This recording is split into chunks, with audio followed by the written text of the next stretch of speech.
house and stay. All it means is you look at them and ask the Father to help you to remove the dislike. And then say, you're a child of God as I am. I love you. God bless you. And leave it go at that. That's all you need to do. You do not need to go up and go overboard. And it is the same with conditions in your world. You do not need to go out and march up and down streets carrying signs and yelling and shouting. All you need to do is work with the Father, your loved ones, your forces, and ask them to help others to know and understand what is right and what is wrong. And to ask that in some little way that you can do something to benefit mankind. You do not have to ignore your life. You do not have to give up everything you have to do these things. But people in your world have become very lazy. They don't want to put forth the effort. They don't want to get involved. They don't want to voice their opinions. They don't want to put forth the effort. But yet they want ever so much to be given to them. They want ever so much to be done for them. But in return, they sit there and look at you. And you already have learned through life, if it is not worth working for, it isn't worth having. You don't deserve it. You don't need it. And it is the same. If you want to live, you have to work to live. You have to go out and find that work. They don't come to your house and say, well, it's time to get up this morning. You need to work at 9 o'clock. I'll pay you so much an hour and you'll have this great job. You have to get out and find it. You have to look for it. You have to put forth the effort. And that is the way with your spiritual learning. That is the way with the Father. That is the way with your health. You must work for it. You must reach out and know where the source is, how it's coming to you, and what to do with it. Because when you're sick and feeling bad, you go to the doctor, which is a wonderful thing. But then if he gives you something and you don't get any better, then you get very upset, very unhappy with the doctor. And he or she is a quack, nitwit, stupid, whatever else you can call them. But yet, they're only here to help you. They have limited knowledge. The healing process starts with you in your mind. When you say, I feel uncomfortable, but I'm not sick, I will not be sick, I refuse to be sick, I'm well, I'm whole, I'm healthy. I know the Father's healing powers are flowing through me. No illness or disease or sickness can penetrate my being because I'm a spiritual child. And as this flows through me, I know it, I acknowledge it. It cannot stay. It is gone. By the time you blink your eyes a couple of times, you're getting better and you're healed. It is when you hang on to it, you cling to it. You do nothing about it. Yes, it will take over. It will rule you.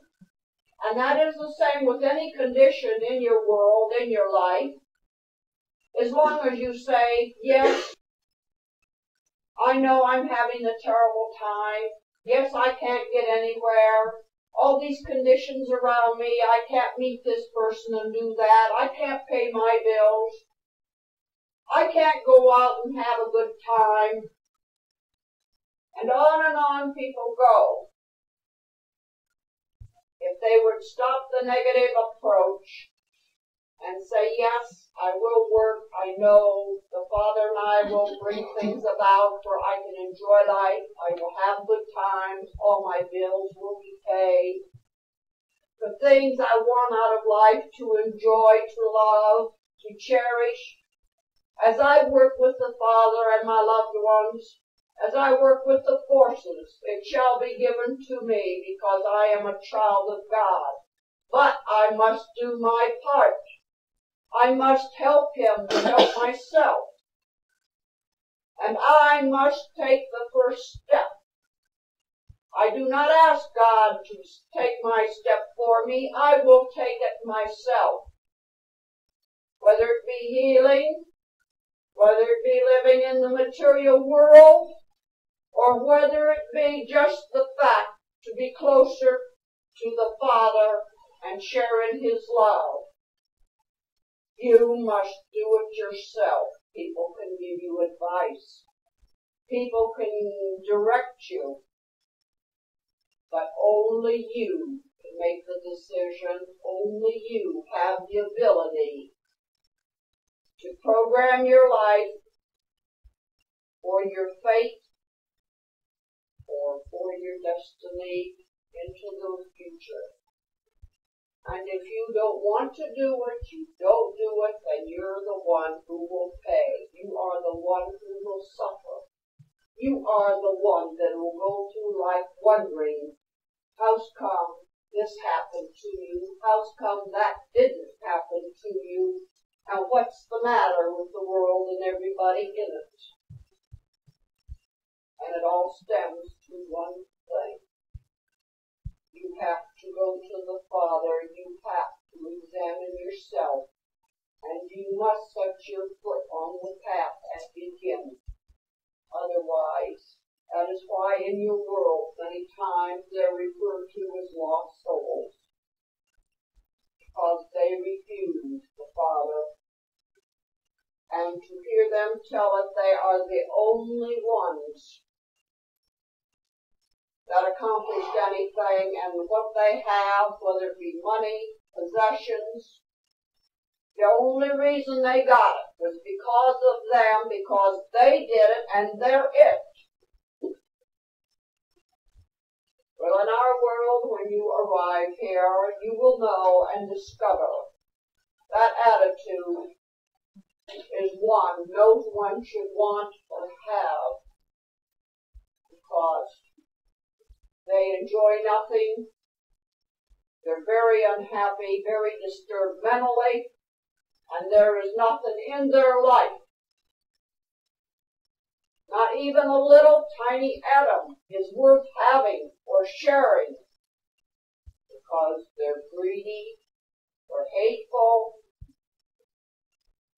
They think they have created the empire. They think everybody owes them something.